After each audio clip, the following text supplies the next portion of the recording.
32 साल का software engineer दूसरों के लिए एक परफेक्ट इंसान था। उसका जीवन सटीक दिनचर्या में बंधा था। सुबह की कॉफ़ी, ऑफिस के प्रोजेक्ट्स, मीटिंग्स, शाम की जॉगिंग और रात की गहरी नींद। लेकिन ये बाहरी स्थिरता भीतर के तूफान को नहीं दिखा पाती थी।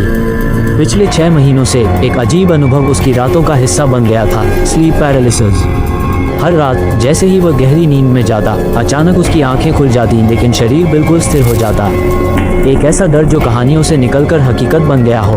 वो हिल नहीं सकता, बोल नहीं सकता और सीने पर एक अदृश्य बोझ उसे दबाता रहता। उसने शुरुआत में इसे नज़रअंदाज किया, लेकिन यह अब उसके हर दिन का हिस्सा बन चुका था।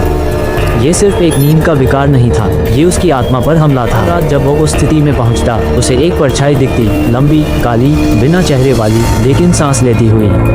वो हमेशा अलग अलग कोनों में खड़ी होती, खिड़की के पास, पंखे के नीचे या फिर आरव के सिरहाने। उसकी उपस्थिति इतनी भारी होती कि आरव की आत्मा जैसे कांपने लगती। उसकी आंखें नहीं थीं, पर ऐसा लगता था जैसे वो आरव को भीतर तक देख रही हो। जैसे जैसे दिन बीतते गए, आरव का डर गहराने लगा। अब वो रात को सोने से डरने लगा था। नींद एक सुकून नहीं, एक सज़ा बन चुकी थी। दिन में वो थका हुआ रहता, नींद की कमी उसकी आंखों और ऊर्जा से साफ झलकती थी।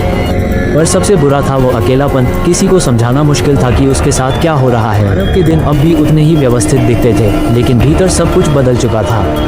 वो ऑफिस में बैठते बैठते झपकी लेता और चौंक कर उठता, मानो परछाई वहीं हो। काम के दौरान उसकी उंगलियां कंपती थीं। उसका ध्यान बंटने लगा था।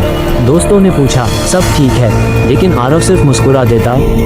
वो जानता था कि अगर उसने बताया तो लोग उसे पागल समझेंगे। उसके शरीर में थकावट थी, उसकी आंखें हमेशा बोझिल थीं और दिमाग नींद की कमी से सुन्न हो चला था। अब वो डर से नहीं, नींद से भागता था।